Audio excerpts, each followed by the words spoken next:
20-21 मार्च की daily current affairs की class में आपका स्वागत है। हम इसमें उन्हीं घटनाओं को शामिल करते हैं जो पीसीएस 2023 जो 14 मई को होने वाली उसके लिए इंपॉर्टेंट हैं, या अन्य परीक्षाएं जो आगामी परीक्षाएं उनके लिए इंपॉर्टेंट हैं। हम उन्हीं केवल उन्हीं घटनाओं को 2 या 3 घटनाएं या 4 घटनाएं इन्हीं को हम शामिल करते हैं।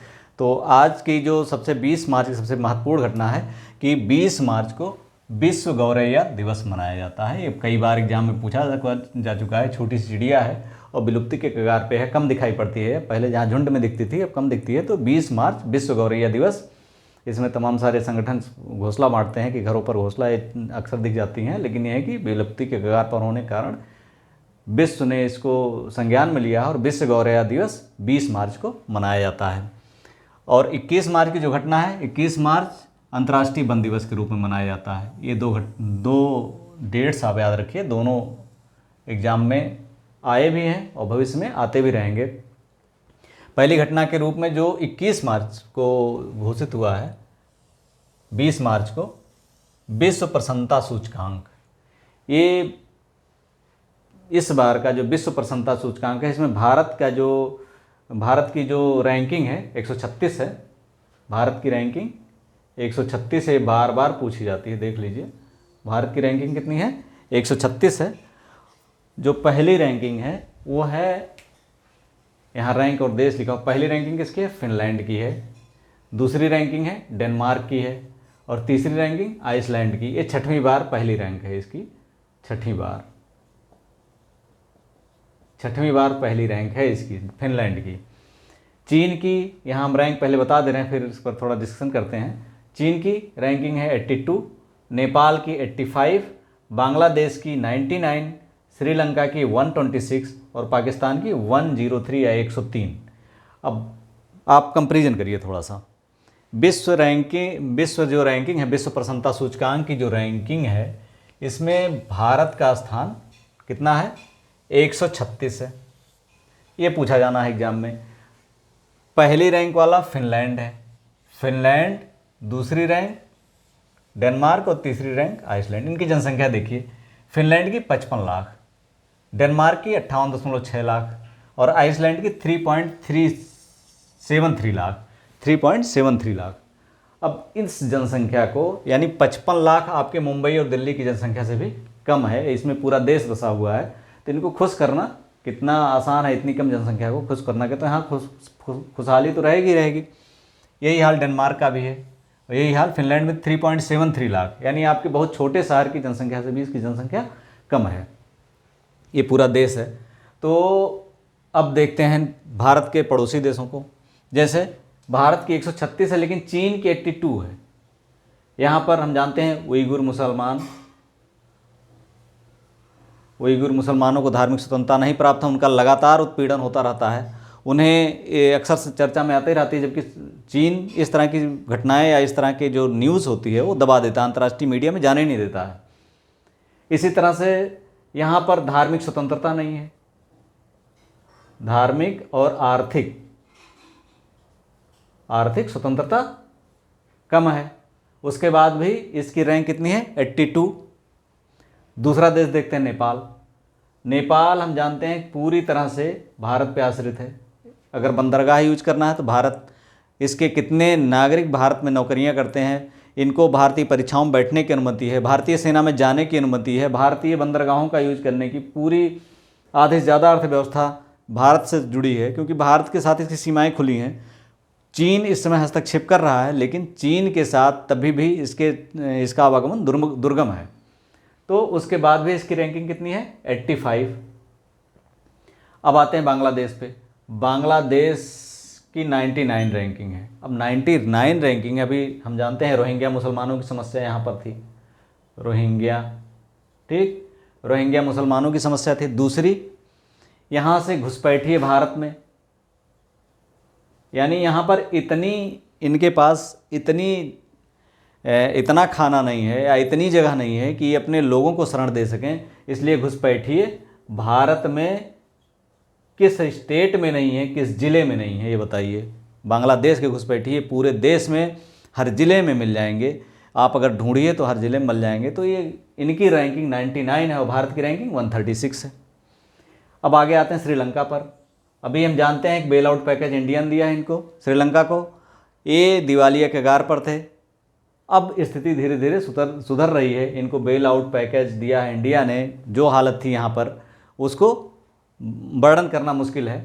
तो ऐसे में इसकी रैंकिंग 126 है और इनकी 136 है भारत की। इसके बाद अब देखते हैं पाकिस्तान की, कितने वर्ल्ड कम्युनिटी इनको आतंकवादी देश घोषित कर चुकी है, FTA ग्रे लिस्ट में शामिल कर चुका है। उसके बाद भी अभी लड़ते हुए देखा गया है एक एक बोरी आटे के लिए।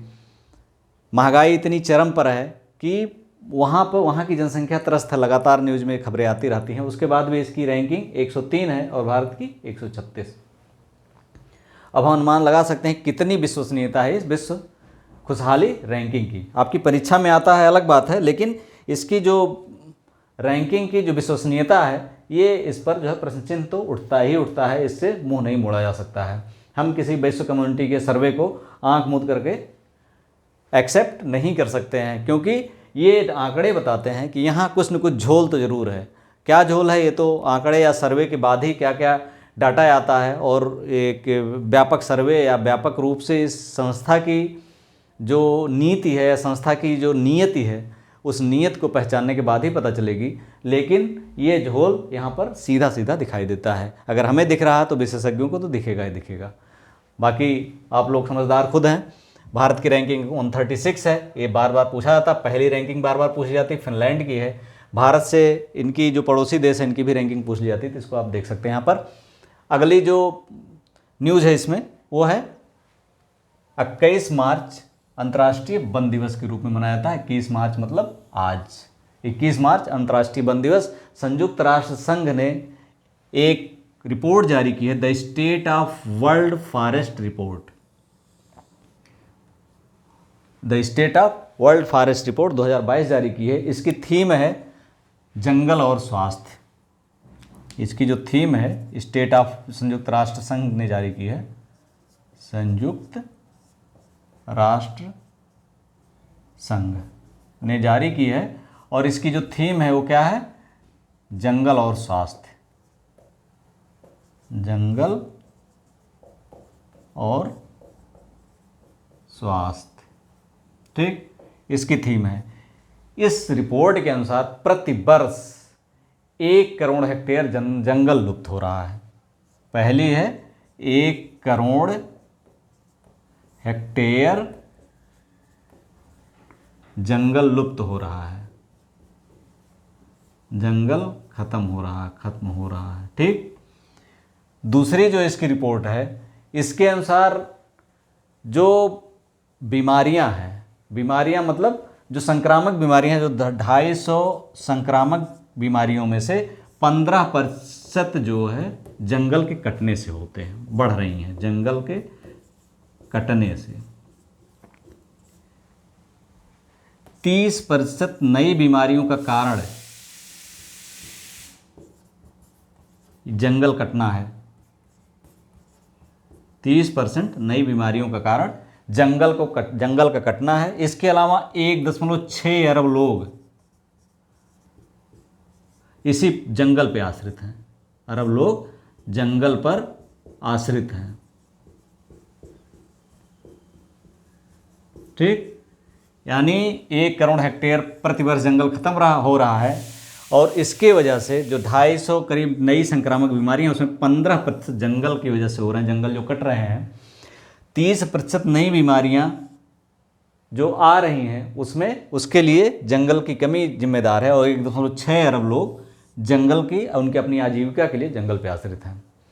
अगर ये जंगल ना कटें तो हम कम से कम 1.5% के, अगर जंगल को नहीं रोका गया तो 1.5% के जो वार्षिक वृद्धि है उसकी तापमान की, वो मेंटेन नहीं कर पाएंगे। अगर जंगल बचाते हैं तभी 1.5% प्रतिवर्ष की जो वृद्धि है उसको, टेम्परेचर की जो वृद्धि है उसको मेंटेन कर सकते हैं। अगर नहीं बचाते हैं तो समस्या आ सकती है।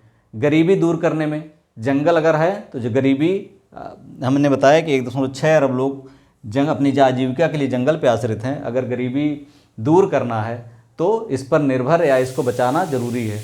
इसके अलावा हमारे खाद्य सुरक्षा और पोषण के लिए जंगल जरूरी है, क्योंकि हम जानते हैं 1.6 अरब अगर लोग अगर से खा पी रहे हैं, तो अगर ये जंगल गायब होंगे तो 1.6 अरब लोग रोड पर तो आएंगे ही आएंगे। इसके अलावा जो जंगल से अप्रत्यक्ष रूप से जिनका पोषण होता है वो भी रोड पर, उनके ऊपर भी प्रभाव पड़ेगा, बीमारियां और टेम्परेचर की तो बात ही अलग है।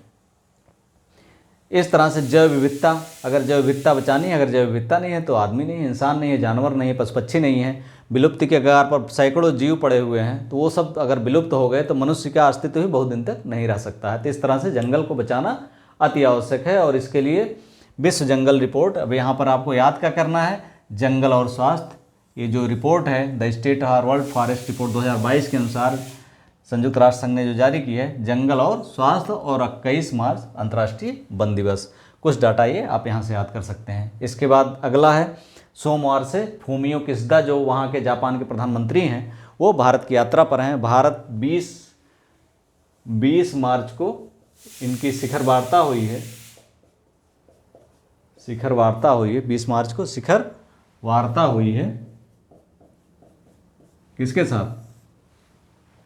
प्रधानमंत्री नरेंद्र मोदी जी के साथ। इसमें 2 समझौते हुए। पहला तो ये है, चौथी किस्त जो Mumbai Ahmedabad high speed rail corridor है, Mumbai Ahmedabad high speed rail corridor, high speed rail corridor के लिए चौथी किस्त मिली है, वो 100 अरब एन की। ये इस पर ये इसके दस्तावेज ट्रांसफ़र किए गए हैं जो करीब 18,000 करोड़ रुपए के बराबर है।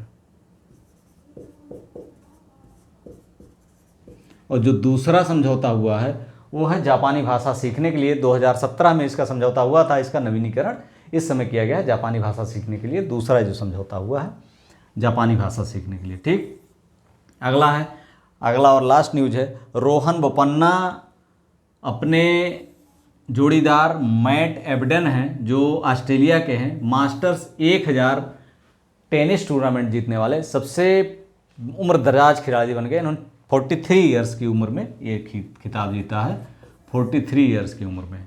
इंडियन वेल्स मास्टर्स टूर्नामेंट की खिताब जो है, इंडियन वेल्स मास्टर्स का टूर्नामेंट का खिताब इन्होंने जीता है, और वो 43 वर्ष की उम्र में, और ये सबसे उम्रदराज खिलाड़ी बन गए हैं जो मास्टर्स 1000 का खिताब जिन्होंने जीता है। तो इस तरह से आज की current affairs news, daily current affairs समाप्त होती है। वीडियो आपको अच्छा लगा हो तो like, subscribe and share. Thank you for watching.